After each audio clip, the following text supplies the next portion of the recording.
আজকে সাকিবের জন্য আমরা একটা এক্সট্রিম 125 নিব নিউ আসি বরিশালে আলবারাকা মোটরসে। ব্ল্যাক, রেড আর এটা ইয়েলো কালারটা আমরা নতুন আসছে না, এই কালারটা নতুন আসছে। আর এই হচ্ছে ব্লু। আমাদের সাথে রাসেল ভাই আছে। রাসেল ভাই কিন্তু এই বাইকের জগতের অনেক এক্সপার্ট মেকানিক। রাসেল ভাই কি বলেন? হ্যাঁ, এই এক্সট্রিম গাড়ি সম্পর্কে কিছু বলেন, আমরা একটু শুনি। বলেন এক্সট্রিম সম্পর্কে কিছু বলেন। নিজের নুন নিজের কি গুণ গাবো। সারা জীবনে বানাইছি আর করছি, এর বলার কিছু আমার নাই। বলার কিছু নাই না?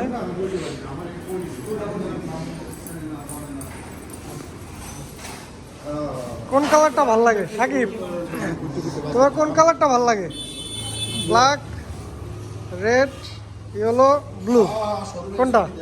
Black black black. আচ্ছা, সাকিবের জন্য ওর পছন্দ হয়েছে ব্ল্যাক। ভাইয়ের কোনো মতামত আছে? ব্ল্যাক। রাসেল ভাই? আমি যখন থেকে শুরু করছি তখন থেকে ব্ল্যাক ব্ল্যাক। আমি এই বলছি ভুল করে না। আমাদের সিলেকশন হলো ব্ল্যাক। ব্ল্যাক কালার থেকে আমরা চয়েস করবো নাকি এই দুইটার মধ্যে থেকে? নতুন বাইক নিলে খুব বেশি কিছু দেখার থাকে না, তারপরও বাইকটা দেখতে হবে যে আপনার এই বাইকটা যখন অ্যাসেম্বল করা হয়েছে ওই সময় কোনো টেকনিক্যাল ত্রুটি আছে কিনা, এরকম টুকিটাকি কিছু ব্যাপার দেখতে হয়, চেসিসটা দেখতে হয়, টুকিটাকি যেটা দেখতে হয়। তো এই ব্যাপারগুলো আমরা এখন দেখব যে আমাদের সিলেক্টেড বাইক কোনটা। হ্যাঁ ভাই, আপনার কি অন্য কোনো গাড়ি চয়েস আছে? আমার অন্য কোনো গাড়ি যেটা হিরোর মধ্যে তো ওইটাই সেরা বলে যায়। এক্সট্রিম ওইটাই ভালো লাগে আপনার? ওইটাই ভালো লাগে। আমার কাছে কেন জানি হিরোর এখন ওই যে ক্লাসিক যে স্প্লেন্ডার আসছে না, হ্যাঁ, ওইটাই ভালো লাগে। এটা আমার কাছে ভালো লাগে। হ্যাঁ, এটার এই বিশেষ করে এই কালারটা, এই কালারটা খুবই ভালো লাগে। হ্যাঁ সামনে যে আবার ডিক্স ভেরিয়েন্টটা আসছে। এটা কত চলে? হ্যাঁ, ডিক্স ভেরিয়েন্ট আছে। এটা সম্ভবত 1,31,000, ওই যে লেখা আছে 1,31,500 টাকা। হ্যাঁ, ডিক্স ভেরিয়েন্ট। আর এটা হচ্ছে ড্রাম ভেরিয়েন্টের। আমার কাছে স্প্লেন্ডার ভালো লাগে।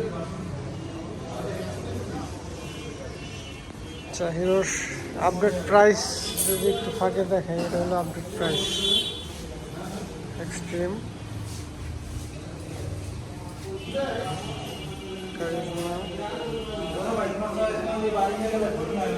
এটা হচ্ছে রিসেন্ট প্রাইস।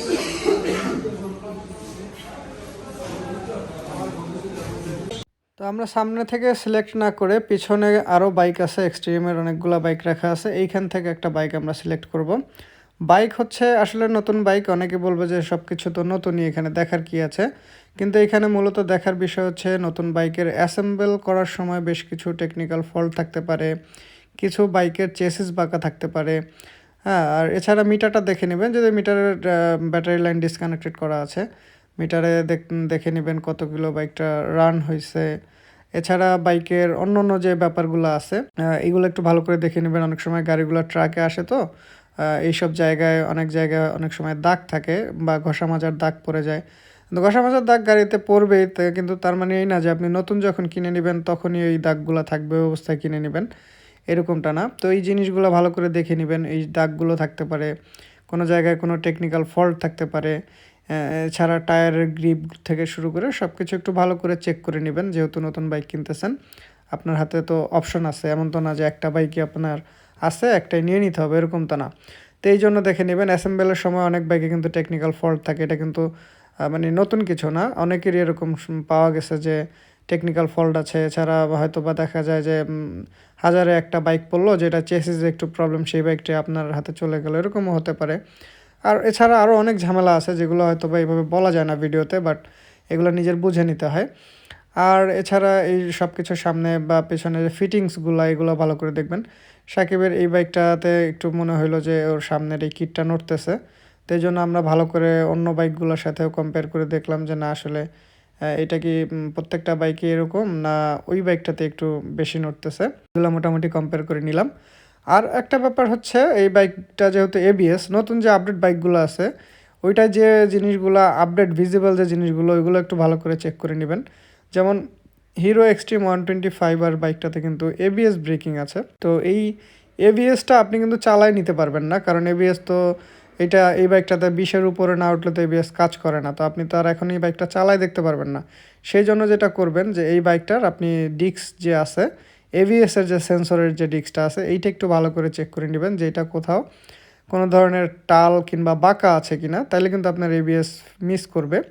এই জিনিসটা ভালো করে দেখে নেবেন, যতটুকু দেখা যায় আর কি। একটা নতুন বাইক অত কিছু তো আসলে দেখার নাই, তারপর এই টেকনিক্যাল ব্যাপারগুলো যেগুলো দেখা যায় এবং দেখে নেওয়া উচিত ওইটা দেখে নেবেন। তো আমরা মোটামুটি বাইক সিলেক্ট করে ফেলছি, পিছন থেকে আমাদের একটা বাইক মোটামুটি সব কিছু মিলা পারফেক্ট মনে হলো, ওই বাইকটাই আমরা সিলেক্ট করে দিয়েছি। এবং এখন এই বাইকগুলো যাবে হচ্ছে রেডি হওয়ার জন্য। একটা বাইক তো শুরুতেই রেডি থাকে না, তো এই বাইকগুলো ব্যাটারি, লুকিং গ্লাস, এই সব কিছু মিলায় টুকিটাকি কাজ করে দিতে হয়, ইঞ্জিন অয়েল সব কিছু মিলাইয়া রেডি করতে হয়। তো এই বাইকটা আমরা সিলেক্ট করে দিয়েছি। এখন এই বাইকটা রেডি হইতে যাবে, এই ফাঁকে আমরা পেপারসের যে কাজগুলো আছে সেগুলো আমরা এখন করে ফেলবো। বাইকের পেপারস বলতে বাইক কিনলে সাথে সাথে তো আপনাকে সেল রিসিপ্ট দিয়ে দিবে, আর মূল যে পেপারসটা বিআরটির বা শোরুম পেপার, এগুলা রেডি করে দিতে একটু সময় লাগে। বাইকটা চলে গেল রেডি হওয়ার জন্য। তো এখন বাইকটার টুকিটাকি যে জায়গাগুলো দরকার আমাদের, সেই জায়গাগুলো সব কিছু রেডি করে বাইকটা স্টার্ট করে দেন আমাদের কাছে হ্যান্ড ওভার করা হবে। এই বাইক নেওয়ার সময় বাইকের সাথে যদি কিছু থাকে ওইগুলো ভালো করে দেখে নেবেন। তো আমরা এই ফাঁকে একটু চায়ের আড্ডায় বসলাম, যেহেতু পেপারের কাজ চলতেছে। তো আমাদেরকে শোরুম থেকে যারা আছে তারা আমাদের সাথে বসে আমরা একটু আড্ডা দিলাম, আর পাশাপাশি একটু চায়েরও ব্যবস্থা করলো তারা। তো বাইকটা রেডি হইতে হইতে আমরা এদিকে পেপারসের সমস্ত কাজ করে ফেলতেছি। নতুন বাইক আসলে যারা নিবে বা যে কিনে সেই আসলে বাইকটা সম্পর্কে বুঝে, তার যে ইমোশনটা, এটা অন্য কারো আসলে বোঝা কিন্তু কখনোই পসিবল না। যে নিবে তার যে অনুভূতিটা, সেটা অন্য যে না নিবে সে আসলে বুঝতে পারবে না, তার যে ভালো লাগাটা। বাইকের সাথে আরেকটা ব্যাপার হচ্ছে, এরকম আপনার একটা ইউজার ম্যানুয়াল বা ওনার্স ম্যানুয়াল যাই বলুক, এরকম একটা বই দেওয়া হয়।